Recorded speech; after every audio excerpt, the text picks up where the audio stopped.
세안제는 무조건 약산성 제품을 써야 한다고 주장하는 분들도 계시지만 저는 생각이 다르답니다. 근본적으로 피부가 좋아지려면 pH보다는 금방 성분들을 써야 한다고 생각해요.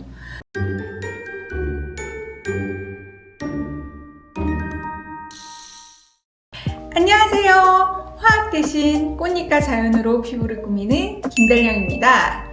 저는 20년간 2000회가 넘는 강의를 해오면서 천연 비누와 천연 화장품을 만들어 많은 분들의 피부를 건강하게 만들기 위해 노력해왔습니다.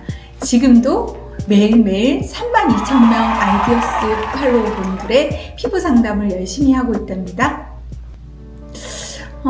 여러분, 세안은 뭘로 하고 계신가요? 오늘은 피부를 가장 건강하게 바꿀 수 있는 노하우를 알려드릴까 해요. 20년간 천연 관련 강의를 하면서 만들어진 노하우랍니다. 천연 비누 1세대다 보니 초기에는 천연 비누 강의를 정말 많이 했는데요. 그런데 천연 비누 강의를 하면 사람들이 관심을 많이 보이지 않으시더라고요. 삼성에서 강의를 처음 할 때 회원이 20명이었는데요. 그마저도 수업 때 참석하시는 분은 한두 명도 아닐 때가 많았습니다.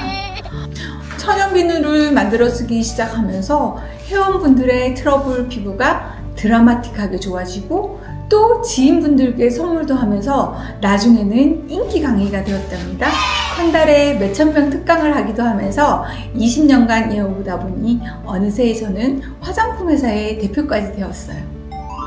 세안제는 무조건 약산성 제품을 써야 한다고 주장하는 분들도 계시지만 저는 생각이 다르답니다. 근본적으로 피부가 좋아지려면 pH보다는 금방 생분해되는 성분들을 써야 한다고 생각해요. 산성으로 갈수록 살균이 잘 되고 알칼리로 갈수록 세정이 잘 되는데요. 세안제를 산성으로 만들게 되면 세정력이 떨어지니 세정력을 높이기 위해 어쩔 수 없이 합성 계면활성제를 넣어야 하는데요. 그런데 합성 계면활성제는 아시다시피 생분해가 잘 안 되죠. 피부에 오래 남아 장기적으로는 피부의 약산성을 깨트리고 피부 장벽을 약화시킨답니다.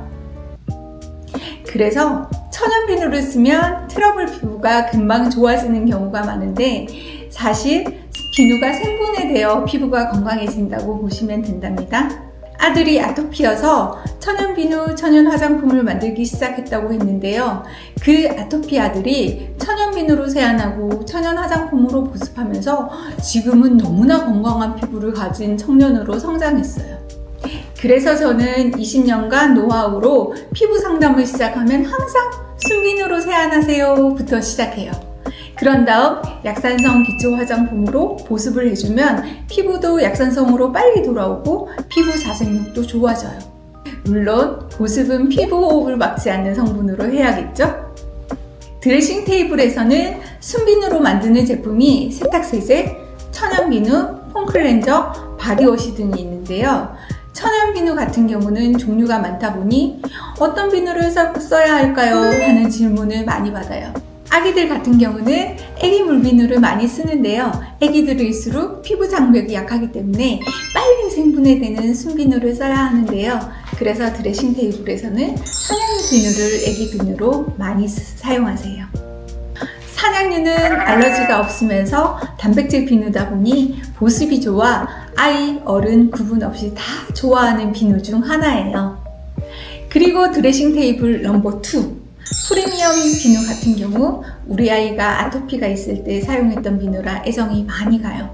트러블에 좋은 청대 비누와 우유 비누를 섞어서 만든 비누인데 아토피는 트러블과 보습을 다 신경 써야 하다 보니까 2층으로 만들었어요. 그리고 여드름 피부는 청대 비누를 많이 사용하세요. 저 역시 아이들 여드름 나는 시기에 많이 사용했던 비누랍니다. 제가 개인적으로 좋아하는 비누는 여기 막걸리 비누예요. 막걸리는 미백에 좋아서 생막걸리를 이용해서 살짝 끓여준 후에 비누를 만들면 피부톤이 정말 맑아진답니다. 그리고 나는 보습이 정말 필요해 하시는 분들은 이 꿀비누도 정말 좋으실 것 같으세요. 물론 이렇게 해도 난 약산성 비누가 좋아 하시는 분들도 많으실 거예요.